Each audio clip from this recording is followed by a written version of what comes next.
Nous avons le plaisir de vous présenter notre émission éducative Panorama français. Et avec nous aujourd'hui, Madame Inès. Bonjour chers amis, nous allons commencer aujourd'hui notre émission par un document sur la ville et la campagne. Allons-y. إذا مدام إيناس احنا بنتابع مع بعض الوحدة الثالثة Unité 3. طيب نبتدي مع بعض الدوكيمان. Lis ce document puis réponds aux questions. Aimez-vous la ville ou la campagne? Walid. J'ai 20 ans, j'adore la campagne parce que j'aime la nature. J'aime prendre des photos des fleurs et des arbres. Aussi, je monte à cheval parce que je pratique l'équitation. Yahya. 19 ans, j'aime la ville car je peux faire mes activités préférées. Aller au cinéma, au club, à la piscine, etc. Jolie. 15 ans, mon père est vétérinaire. Il travaille avec les animaux. J'aime donner à manger aux animaux et ramasser les œufs. Fauzi. 20 ans. Le village, quelle horreur! Il n'y a rien à faire. Il y a beaucoup d'insectes comme les moustiques et je n'aime pas voir les grenouilles. Mes amis, maintenant on va voir le sens de quelques mots difficiles. Voyons ensemble, Monsieur Victor. Oui, on va commencer par le mot la nature.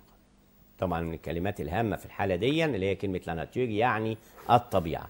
إيه كمان مدام إيناس؟ L'équitation الفروسية. فيترينير وده المقصود بيها اللي هو الطبيب البيطري. طيب des insectes اللي هي الحشرات. طيب لي موستيك اللي هي المقصود بيها الناموس.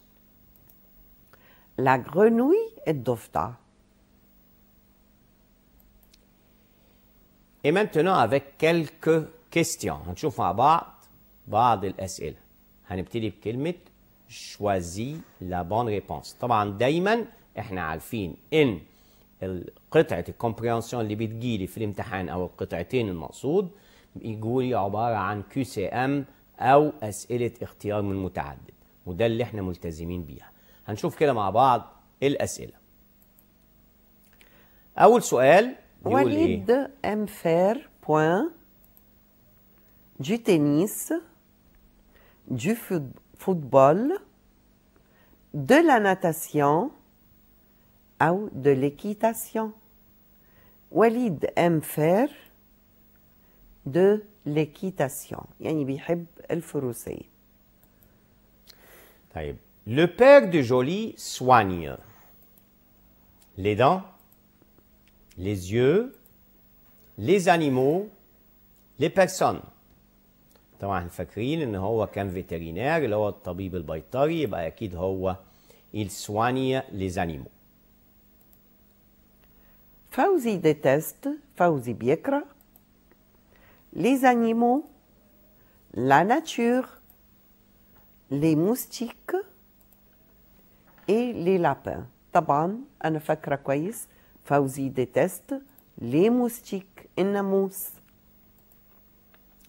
Yahya aime la natation, le tennis, le football, le handball. طبعا هو بيحب ايه بقى؟ la natation اللي هي السباحة.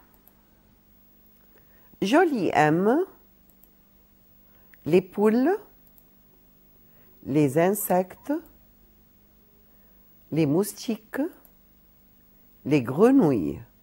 طبعا أنا عارفة إن جولي aime les poules الفراخ. À la campagne, Fauzi ne fait pas ses activités préférées. va au cinéma, va au club, ou bien fait du football. طبعا هنا احنا عارفين ان فوزي ما كانش بيحب خالص الكومباني، فبالتالي à la campagne. Il ne fait pas ses activités préférées. Oui, c'est ça. À la campagne, Fawzi ne fait pas ses activités préférées، ما بيقومش بعمل أي من أنشطته المفضلة. المفضلة. Yahya, point, est plus grand que Joly, est moins grand que Joly, est plus petit que Joly, a le même âge de Joly. طيب يحيى est plus grand que Joly. هو أكبر من جولي. ودلوقتي أصدقائي الطلبة هنشوف مع بعض برضو وثيقة ثانية بنفس الأسلوب اللي احنا بنعرضه الخاص بالامتحان، اللي هي إن احنا بيكون عندنا دو دوكيمون دو كومبريهنسيون، يعني بيكون عندنا في الامتحان دايما وثيقتين للفهم.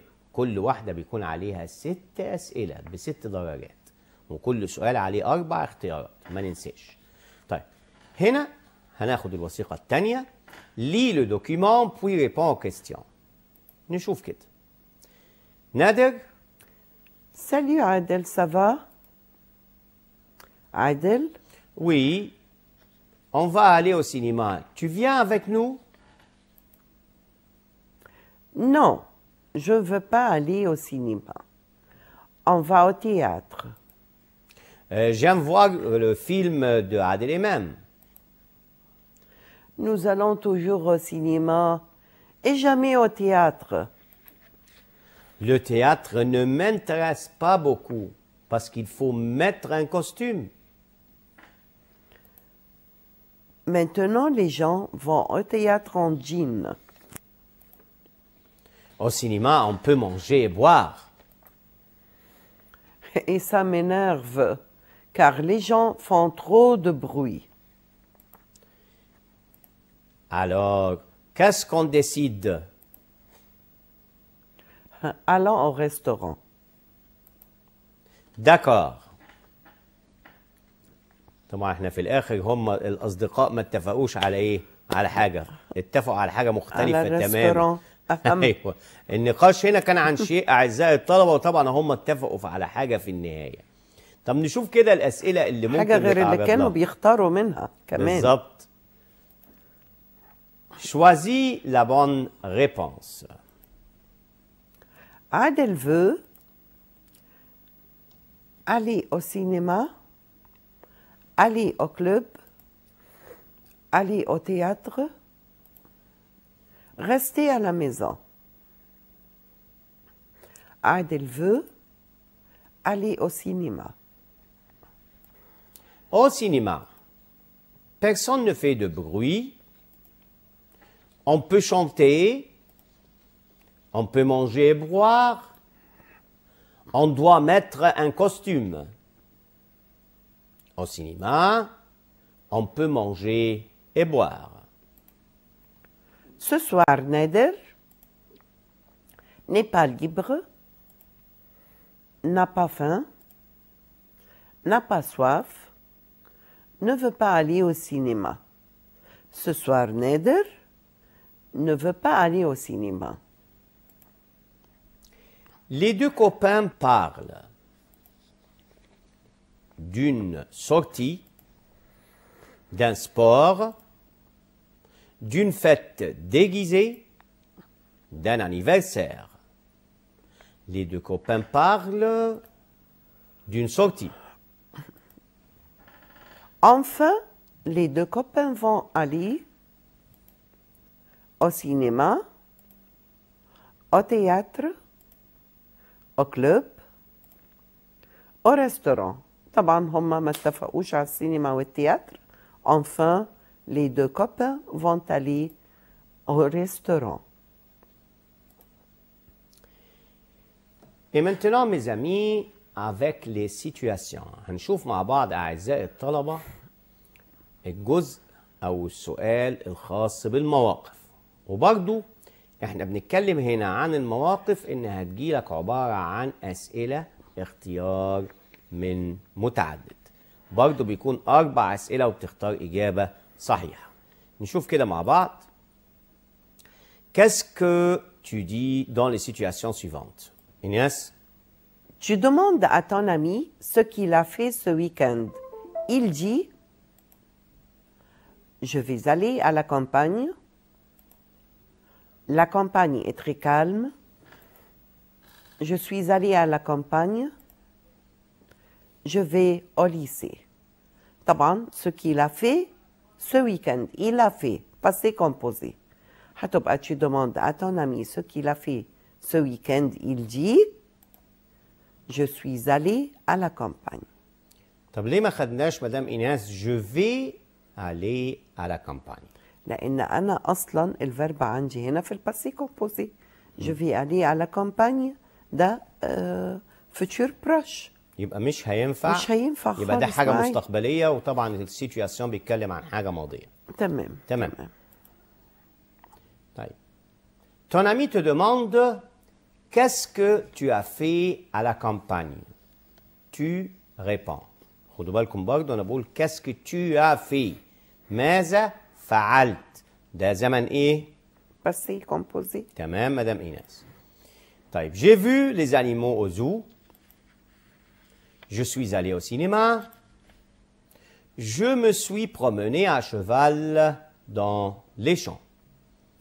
طبعا لغاية دلوقتي كله لغاية دلوقتي passé. وفي الآخر قلت إيه؟ Je n'aime pas monter à cheval. التلاتة الأولانيين في الباسي. بس أنهي فيهم اللي تنفع مدام إيناس؟ الأولى ما تنفعش لأن أنا بتكلم أوزو. بالظبط. وأنا بقول على كامباني. هو فعلا على كامباني يا دي زانيمو في حيوانات بس مش أوزو.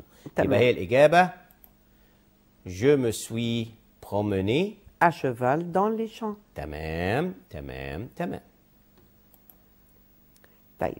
Tu aimes beaucoup les animaux, tu dis. Les animaux, quelles horreurs. Les animaux ne doivent pas manger. Je donne à manger aux animaux. Il n'y a pas d'animaux à la ferme. طبعا tu aimes beaucoup les animaux. هل ممكن أقول les animaux quelle horreur؟ لا طبعا. مش ممكن يعني. horreur يعني شيء مفزع يعني. شيء مقزز. ولا ممكن أقول برضو ne doivent pas manger. ما ينفعش أقول مش هأكلهم. هنجوعهم. أكيد بقول je donne à manger aux animaux. تمام تمام تمام. طيب اللي بعديها نقول ta mère te demande qu'est-ce que tu fais au poulailler. Tu dis je ramasse les légumes, je ramasse les œufs ou des œufs, je donne à manger aux animaux et à la fin il n'y a pas d'animaux à la ferme. طبعا انا بتكلم على البولاييه يبقى دي اكيد ليها علاقه ب les œufs. فهقول je ramasse des œufs. Tu demandes à ton ami pourquoi il ne vient pas avec toi à la campagne. Il dit parce que j'aime la nature, parce que mon oncle habite à la campagne, parce que je monte à cheval, parce qu'il n'y a rien à la campagne. طبعا انت بتسأل صديقك ليه هو ما بيحبش يجي معك او ما بيجيش اصلا معك للريف. هيقول لك اكيد الاجابه parce qu'il n'y a rien à la campagne. لأنه مفيش أي شيء في الريف. يبقى هنا ما بيمارسش أي نوع من أنواع الأنشطة في الريف، وده وجهة نظره. طيب. Tu demandes à ton ami s'il sait nager.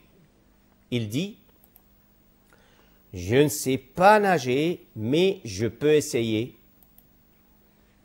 Tu aimes nager? J'ai peur de la mer. Tu dois essayer de nager. طبعا أنا بسأله إذا كان بيعرف يعوم، فالرد واضح جدا يعني. هي أول إجابة je ne sais pas mais je peux essayer. طيب ton ami te demande combien de jours tu as passé à la campagne. Tu dis كم يوم قضيتهم في الكامباني في الريف. هتقول je suis passé par la campagne il y a 3 jours. J'y ai passé 3 jours. Je suis allé à la campagne.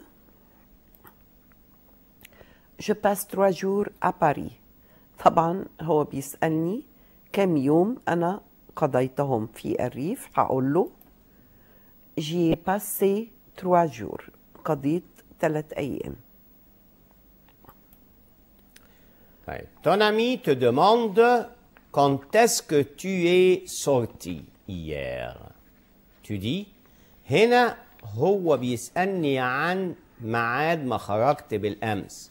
امتى خرجت؟ فهرد عليها اقول له ايه بقى؟ Oui, je suis sorti. Je ne suis pas encore sorti. Je suis sorti avec mon cousin. Je suis sorti pour aller chez Ali. طبعا الاشكال بتاعه الاسئله او الحاجات المعروضه شكلها مبهم شويه، بس اكيد فيهم واحده هي الاقرب للاجابه. طبعا ما اقدرش اقول وي جو سوي سورتي وسكت. طب وبعدين؟ طب ما انا بسالك عن الميعاد وما اقدرش اقول جو سوي سورتي افيك مون كوزان لان انا ما بسالش مع مين. ولا ان جو سوي سورتي بور الي شي الي، ما بسالش ليه انت خرجت. يبقى انا هقول له ان انا ما خرجتش اساسا. جو ne suis pas encore sorti. Ton ami te demande quel animal donne le lait. بيسألك ايه هو الحيوان اللي بناخذ منه اللبن. Tu dis c'est le mouton, c'est le lapin, c'est la vache, c'est le cheval. طبعا الاختيار واضح، هو الانيمو اللي بناخد منه الألبان سي لا vache، البقرة. Ton ami te demande pourquoi tu aimes la campagne. Tu dis car elle est plus calme que la ville. Car j'ai peur des animaux. Car j'aime les moustiques. Car j'adore aller au club. طبعا في حاجات هنا هو مش ممكن انها تتوجد في الريف، وكمان جمل غير منطقيه. يعني في جمله غير منطقيه كار جي بور ديز انيمو، ده غير منطقي بالمره. وكمان كار جام لي موستيك. لكن لما اجي اقول هجاوب اقول كار الي بلو كالم كو لا فيل، ودي الاجابه المنطقيه لانه اهدأ من المدينه، وطبعا هي دي الاجابه الصحيحه. Maintenant, avec le pluriel des noms des animaux. مع جمع أسماء الحيوانات. هنشوف مع بعض. طيب هنشوف كده هون ايه هو الجمع الخاص بأنواع معينة من الحيوانات اللي هي طبعا مرتبطة بنفس الموضوع اللي احنا بنتكلم فيه، وهو les animaux de la ferme، اللي هي الحيوانات الخاصة بالمزرعة. فأول حاجة اتعرضنا لها اللي هي كلمة un lapin، بقت دي lapin الأرنب. Une vache, des vaches. الأبقار طبعا. Une souris, des souris، وديا الفئران. Une brebis, des brebis. Un agneau, des agneaux. احنا حطينا الاكس طبعا في النهاية.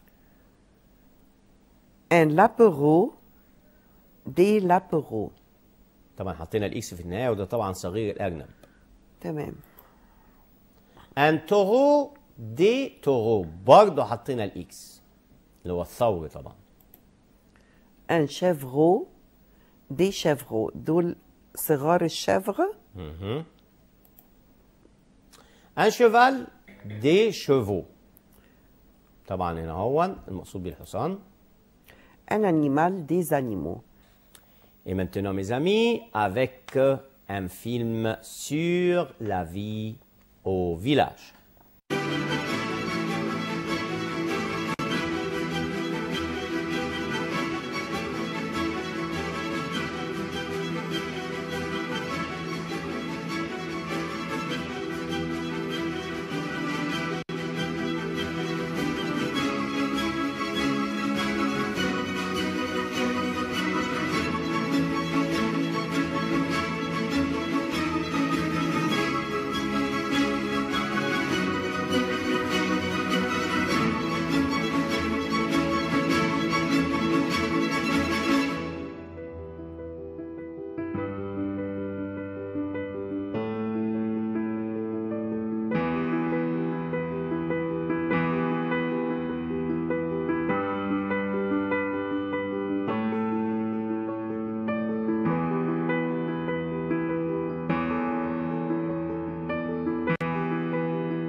Mes amis, maintenant on va voir le sens de quelques mots difficiles. Voyons ensemble, Monsieur Victor. Oui, on va commencer par le mot la nature. طبعا من الكلمات الهامة في الحالة دي اللي هي كلمة لا ناتور يعني الطبيعة. ايه كمان مدام ايناس؟ L'équitation الفروسية. فيترينير وده المقصود بيها اللي هو الطبيب البيطري. طيب des insectes اللي هي الحشرات. طيب لي موستيك اللي هي المقصود بيها الناموس. La grenouille الضفدع. Et maintenant avec quelques questions هنشوف مع بعض الأسئلة. هنبتدي بكلمة choisis la bonne réponse. طبعا دايما احنا عارفين ان قطعة الكومبريهنسيون اللي بتجيلي في الامتحان او القطعتين المقصود بيجولي عبارة عن QCM او أسئلة اختيار من متعدد، وده اللي احنا ملتزمين بيها. هنشوف كده مع بعض الأسئلة. أول سؤال بيقول وليد ايه؟ aime faire point du tennis, du football, de la natation أو de l'équitation. وليد aime faire de l'équitation يعني بيحب الفروسية. طيب le père de Jolie soigne les dents, les yeux, les animaux, les personnes. طبعا فاكرين ان هو كان فيترينير اللي هو الطبيب البيطري، يبقى اكيد هو il soigne les animaux. فوزي déteste فوزي بيكره les animaux, la nature, les moustiques et les lapins. طبعا أنا فاكرة كويس فوزي déteste les moustiques الناموس. Ton ami te demande quand est-ce que tu es sorti hier. Tu dis هنا هو بيسألني عن ميعاد ما خرجت بالأمس، امتى خرجت؟ فهرد عليها اقول له ايه بقى؟ Oui, je suis sorti. Je ne suis pas encore sorti. Je suis sorti avec mon cousin. Je suis sorti pour aller chez Ali. طبعا الأشكال بتاعت الأسئلة أو الحاجات المعروضة شكلها